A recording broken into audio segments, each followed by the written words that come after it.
Hello friends, welcome to spicy home. இன்றைக்கி நாம் பார்க்க போகிற ரெசிபி வெள்ளை சுண்டல் வச்சு ஒரு கிரேவி தான் செய்ய போகிறோம். அதுக்கு ஃபஸ்ட்டு வந்து ஒரு வாணலி அடுப்பில் வச்சுக்கலாம். வாணலி சூடானதுக்கப்புறம் 2 டேபிள் ஸ்பூன் எண்ணெய் ஊற்றிக்கலாம். எண்ணெய் சூடாகட்டும்.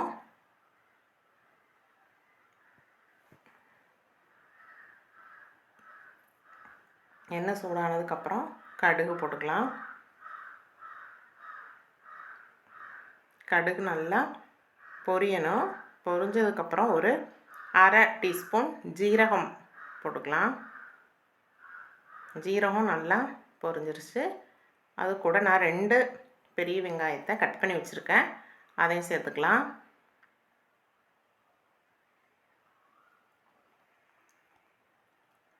வெங்காயம் சேர்த்துட்டு கலந்து விடுங்க.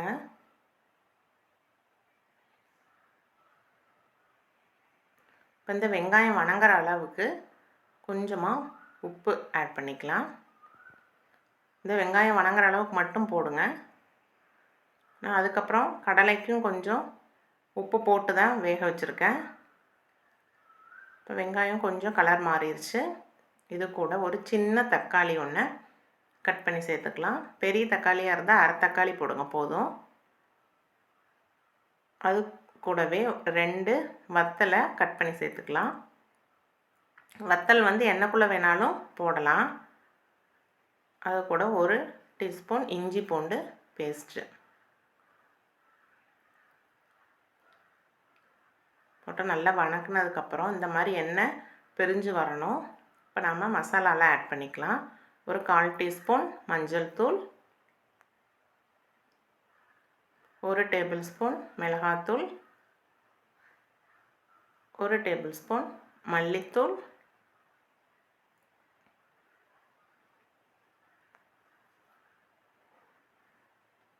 ஒரு அரை டேபிள் ஸ்பூன் கரம் மசாலாலாம் சேர்த்து கலந்து விட்டுருங்க.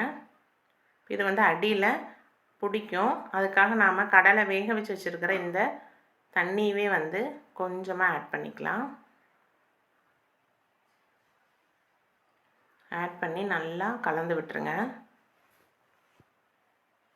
இப்போ இந்த மாதிரி எண்ணெயெல்லாம் நல்லா பிரிஞ்சு வரணும். அந்த பச்சை ஸ்மெல்லாம் போயிட்டு நல்லா வணங்கி இந்த மாதிரி எண்ணெய் பிரிஞ்சு வந்ததுக்கப்புறம் நம்ம வேக வச்ச சுண்டலை சேர்த்துக்கலாம். இப்போ இந்த சுண்டல் செயற்கையிலேயே ஒரு 10 சுண்டலுக்கு எடுத்து வச்சுருங்க. நம்ம வந்து ஒரு பேஸ்ட் ஒன்று ரெடி பண்ணணும். அதனால் ஒரு 10 சுண்டல் எடுத்து வச்சுட்டு உள்ளே ஊற்றுங்க. இப்போ இது மாதிரி கொஞ்சமாக எடுத்து வச்சுக்கோங்க.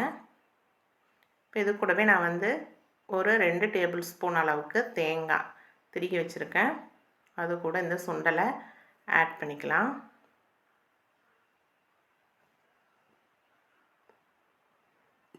இது கூட ஒரு 4-5 முந்திரி பருப்பு. இது வந்து ஆப்ஷனல் தான், வேணும்னா சேர்த்துக்குங்க. இல்லைன்னா தேங்காயும் கடலையும் மட்டும் நல்ல பேஸ்ட்டாக அரைச்சிக்கலாம். அரைச்சிட்டு இதில் சேர்த்துக்கலாம். இப்போ இந்த தேங்காய் கூட கடலை முந்திரி பருப்பெல்லாம் சேர்ந்து அரைக்கையில் நம்மளுக்கு வந்து கிரேவி வந்து நல்லா திக்னஸாக கிடைக்கும். அதுக்காகத்தான்.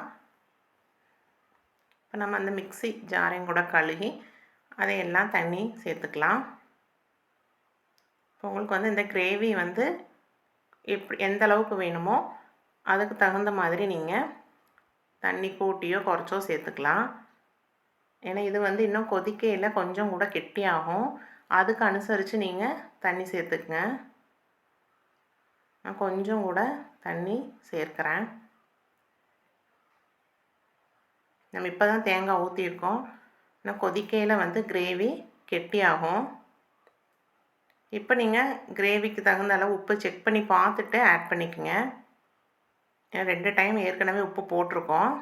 இப்போ இந்த மாதிரி லேசாக கொதிக்குது. ஒரு கொதி நல்லா கொதிக்கட்டும்.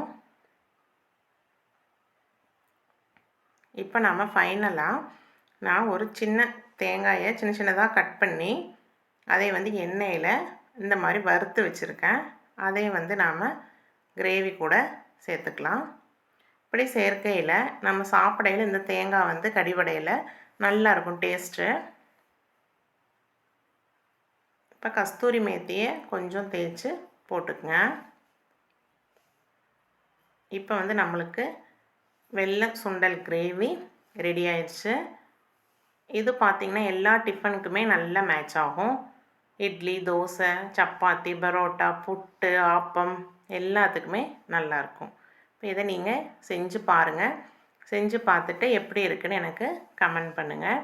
இந்த ரெசிபி பிடிச்சிருந்துச்சின்னா என்னோடய சேனலை சப்ஸ்கிரைப் பண்ண மறந்துடாதீங்க. தேங்க்யூ.